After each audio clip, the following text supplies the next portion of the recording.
दर्जा नहीं दिला पाए हैं, अब आप इस्तीफा दीजिए। अब आज का जो बजट आया है उसमें 26,000 करोड़ की एक्सप्रेसवेज, 21,000 करोड़ की परियोजनाएं, और उसके अलावा जैसा कि प्रकाश जी बता भी रहे थे गया में सर्किट, ये बहुत से ऐलान हैं जो खासकर बिहार को ध्यान में रखकर किए गए। एक बार प्रगति के पास चल रहे हैं। प्रगति हमारे साथ जुड़ी हुई है, पुनीता उनके साथ भी कुछ मेहमान है। प्रगति, जरा इस बजट पर रिएक्शन लीजिए, क्या कह रहे हैं ध्रुव जी? बिल्कुल, हमारे साथ स्टूडियो में ध्रुव पाठक जी मौजूद हैं जो कि राजनीतिक विश्लेषक हैं। ध्रुव जी, सबसे पहले तो देखिए, हम यहाँ पर चार्ट के जरिए भी लगातार टीवी स्क्रीन पर दिखा रहे हैं टैक्स स्लैब को लेकर, सबसे पहले आपका एक रिएक्शन। टैक्स स्लैब जो हुआ है युवाओं का बजट है, पूरा न्यू इंडिया का बजट है। आज तक ये लोग बोल रहे हैं कि रोजगार के लिए सरकार ने कुछ किया नहीं, अब किया है तो ये लोग क्रिटिसाइज कर रहे हैं। अपोजिशन के लिए बोलने के लिए कुछ नहीं है, सिर्फ बोल रहे हैं कि भाई सरकार बचाने के लिए आंध्र और बिहार को विशेष पैकेज दिया, ऐसा नहीं है। एक्चुअल में देखें तो ग्राउंड पर आम लोगों का बजट है, युवाओं का बजट है, और युवाओं को 1 लाख करोड़ रुपया मतलब युवाओं के लिए सरकार ने दिया है, तो ये बहुत बड़ी उपलब्धि है सरकार की।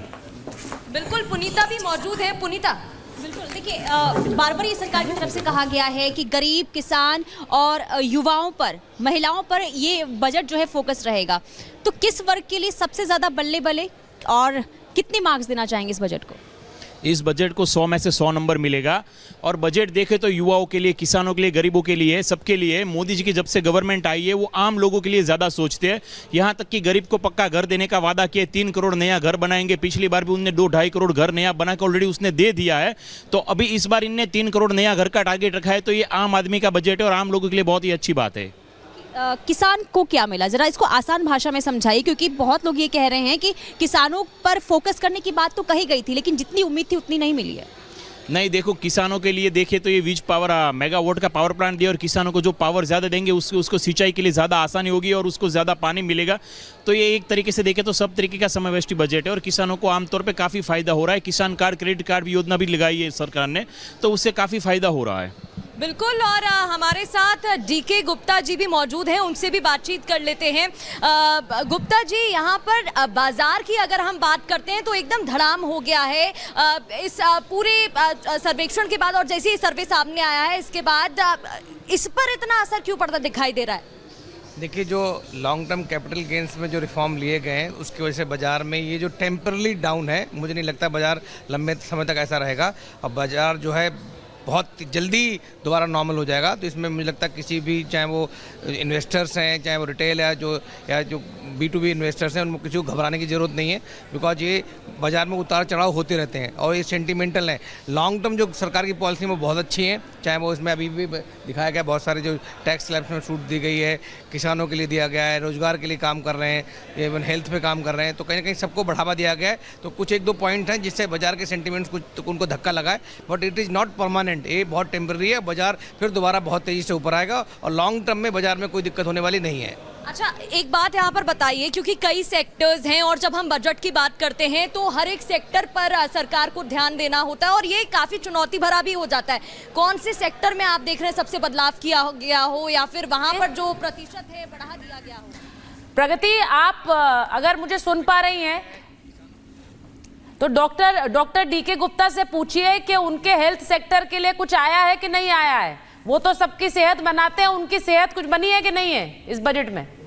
हेल्थ के लिए कोई बड़ा बदलाव नहीं दिख रहा है। लास्ट ईयर जो लगभग 90,000 करोड़ का बजट था, उससे पहले 74,000 करोड़ का बजट था। इस साल मुझे लगता है कुछ इजाफा होगा, जो अभी डिटेल्स नहीं आई हैं, बट डेफिनेटली हेल्थ केयर में बजट में अच्छी उम्मीदें थी हमें कि 2.5% जो GDP का खर्च कर रहे थे उसका उम्मीद थी कि 3-3.5% तक करेंगे। और उसके अलावा जो इम्पोर्ट ड्यूटीज़ थी, बहुत बड़ी मशीनों पर CT है, MRI है, कैथ लैब है, रोबोटिक सर्जरीज है, इनकी इम्पोर्ट ड्यूटीज़ पर हमें अपेक्षा थी कि इम्पोर्ट ड्यूटीज 30% जो है इस समय वो कम हो जाएगी। जो इसेंशियल मेडिसिन हैं खास करके, या जो ऐसी मेडिसिन जो बहुत कॉमन यूज़ की हैं, उन पर GST दरों में कमी आएगी। तो इस तरह की कुछ उम्मीदें थी। 80D की बात कर रहे थे हम लोग कि 83D, जिसके थ्रू बहुत सारे ध्यान रखा गया है। मैम, मैं समझती हूँ किचन का ध्यान नहीं रखा गया है, क्योंकि सरकार महंगाई के बारे में कोई स्टेप्स लेना ही नहीं चाह रही है। और जहाँ तक हम देखेंगे तो जो परचेजिंग पावर है जो रूरल एरियाज़ में है वो लगातार घटती जा रही है, इसके ऊपर भी कोई ध्यान नहीं दिया गया है और ना ही कोई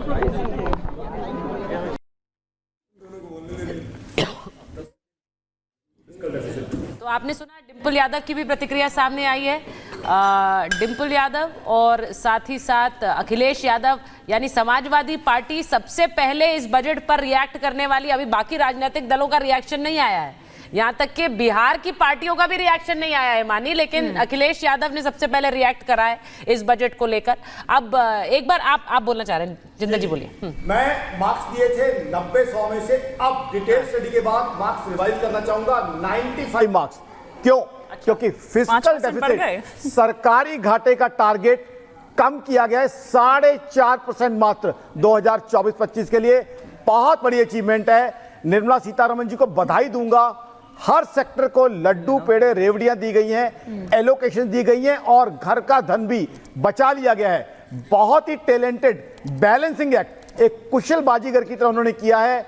गिफ्ट्स दिए, सॉप्स दिए, इंसेंटिव्स दिए, रूरल इंडिया के डेवलपमेंट के लिए पैसा दिया, यूथ के लिए एलोकेशन की, हाईवेज इंफ्रास्ट्रक्चर के लिए एलोकेशन की, इनकम टैक्स कम कर लिया। उसके बाद भी सरकारी घाटा आज के ग्लोबल स्लोडाउन में भी कम का टारगेट रखा है। तो मेरी ऑर्गेनाइजेशन आकाशचंद्र.in की तरफ से पूरा मुबारकबाद सरकार को। यही होती है फाइनेंशियल प्लानिंग, यही होती है एक बहुत अच्छी सर्कमस्टांसेस को समझ के ग्लोबल स्लोडाउन के समय में एक घर का पैसा इंटैक्ट रखना। आज अमेरिका, चाइना, जर्मनी सब जगह ये दिक्कत आ रही है, स्लोडाउन है, लेकिन हिंदुस्तान ने एक चीज करके दिखाई है। दुनिया अब दुनिया के बजट इसको फॉलो करेंगे कि किस तरीके से हर सेक्टर को राहत, रिलीफ। देखिए आकाश जी, मूडीज ने, IMF ने, वर्ल्ड बैंक ने, सबने ये कहा कि भारतीय अर्थव्यवस्था पर बहुत हद तक वैश्विक अर्थव्यवस्था भी डिपेंडेंट है, निर्भर कर रही है। क्योंकि आपने जैसा कहा, भारत एक ऐसा देश है जो कि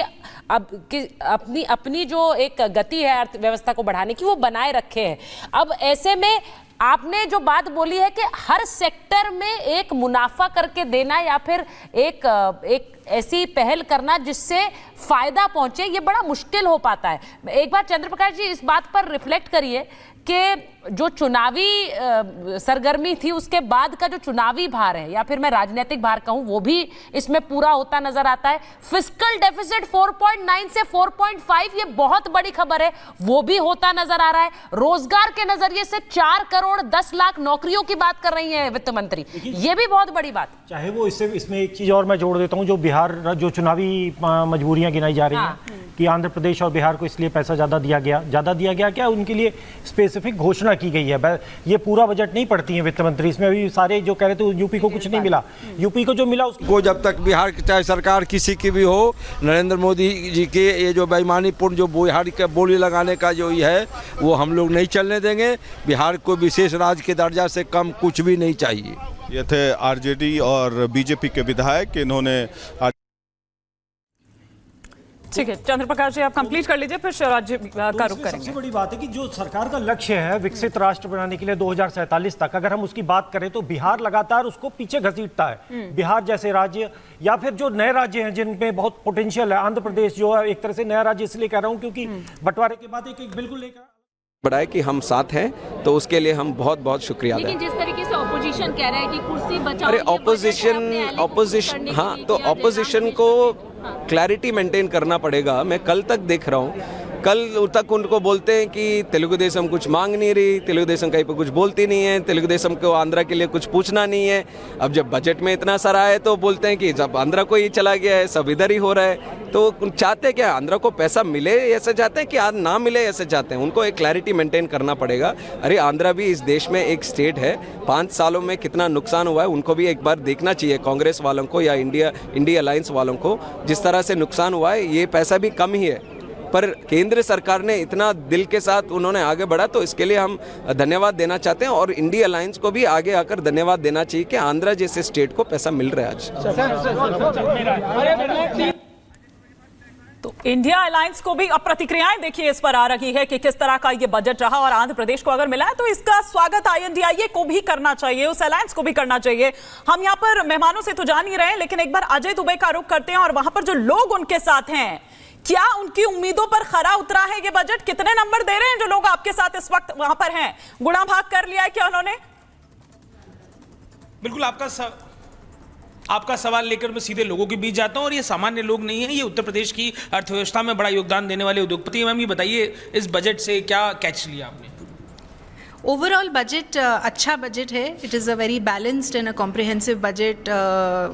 बहुत सारे सेक्टर्स का ध्यान रखा गया है। 9 प्रायोरिटी सेक्टर्स जो इन्होंने आइडेंटिफाई करे हैं उसमें से 3-4 एरियाज़ जिनके बारे में कहना चाहेंगे, स्पेशली एग्रीकल्चर, एम्प्लॉयमेंट क्रिएशन के बारे में बात करी उन्होंने, inclusive development, women lead development और MSMEs पे फोकस। ये सारी चीज़ें जो हैं वो एक बहुत इंपॉर्टेंट नीड है इस समय अपने देश की। और हम जो ये विकसित भारत की बात करते हैं, कितने नंबर देंगी आप, कितने नंबर देती हैं इस बजट को आप? 10 में से 7। 10 में से 7 देंगे। आप बताएं सर, कुछ गठबंधन धर्म का दबाव दिखा क्या इस बजट में? भाई अब देखा जाए तो बिहार और आंध्र प्रदेश को जिस तरह उठाया गया, हालांकि ठीक है उठाना तो है सबको, लेकिन कुल मिला करके हम लोगों को राजनीति से मतलब नहीं। हमें तो ये है कि MSME में कोलेटरल फ्री जो लोन दिया है ये बड़ी उपलब्धि है। हर बिजनेसमैन इसमें तरक्की करेगा। जिन्होंने बस समस्याएं हैं कोलेटरल देने की, वो भी कम से कम इस व्यापार को कर सकते हैं। कितने नंबर देंगे आप?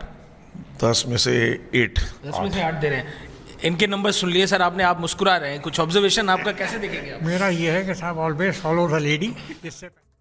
इन सभी चीज़ों को मद्देनज़र रखते हुए बजट का पूर्ण रूप धारण हुआ है। मैं बधाई देना चाहता हूं वित्त मंत्री जी को और प्रधानमंत्री जी के नेतृत्व में भारत इस विकास के पथ पे चलेगा। शेयर बाजार में देखिए, BSE सेंसेक्स एक कंटिन्यूम है। अगर आप देखेंगे कि पिछले साल से आज तक 20,000 पॉइंट्स ऊपर बाजार चला गया है। हमारी आर्थिक विकास 8.2% तक पहुंची है, जो विश्व में एक रिकॉर्ड धारण किया है। भारत की विकास और प्रगति, जहां एक तरफ आर्थिक विकास बढ़ रही है, वहां महंगाई पूरे विश्व से सबसे कम है। हर एक क्षेत्र में अधोसंरचना में बढ़ोतरी हो रही है। कैपिटल एक्सपेंडिचर में 9.5 लाख करोड़ पिछले वर्ष था, 11.11 लाख करोड़ इस वर्ष का आकलन है। हमारी एक capital expenditure investment oriented economy आज बन रही है, जो एक शुभ संकेत है। बहुत बहुत धन्यवाद। Thank you. और हमारे साथ इस वक्त अमरदीप जुड़ रहे हैं, उनके साथ बहुत सारे लोग हैं। अमरदीप, अगर आप जरा बात कर पाए लोगों से वहां पर, मुझे बताया जा रहा है आपके साथ बहुत सारे चार्टर्ड अकाउंटेंट्स हैं, वो बेहतर बता पाएंगे बजट का सार? जी बिल्कुल, मेरे साथ में चार्टर्ड अकाउंटेंट पंकज जी भी साथ में हैं, सुशोध्या जी भी साथ में हैं, ज्वेलर्स भी हैं। और आप बताएं कि आपको किस तरीके से ये बजट लगता है, क्योंकि चार्टर्ड अकाउंट CA से ज़्यादा बेहतर कोई नहीं समझ सकता। नहीं, देखिए, बजट जो है देश को उन्नति का बजट है, देश को आगे ले जाने वाला बजट है। और जो माननीय प्रधानमंत्री की जो आकांक्षा है कि 2047 में विकसित भारत होना चाहिए, उसकी तरफ बढ़ता हुआ बजट दिखाई दे रहा है। क्योंकि बजट में आप देखेंगे तो कहीं भी एक तरीके से जो है बहुत ज़्यादा लिबरल भी नहीं है, बहुत ज़्यादा हार्ड बजट भी नहीं है। किसान, गरीब, महिला और युवा का जो है इस पर ध्यान रखा गया है। क्योंकि यूथ का जो है एम्प्लॉयमेंट जनरेशन जो है वो जनरेशन हो, यहाँ पर लोग आएँ, नई कंपनीज हो, इसके लिए उस पर ध्यान रखा गया है। छूट मिली है तो किस तरीके से देखते हैं इसको, क्योंकि टैक्स में सबसे ज़्यादा रिबेट को लेकर के बहुत ज़्यादा लोग कहते थे कि रिबेट मिलनी चाहिए, रिबेट मिलनी चाहिए। बिल्कुल, देखिए, सैलरी क्लास लोगों का ये था कि 2-3 साल हो गए अभी हमें रिबेट नहीं मिली है, ये है।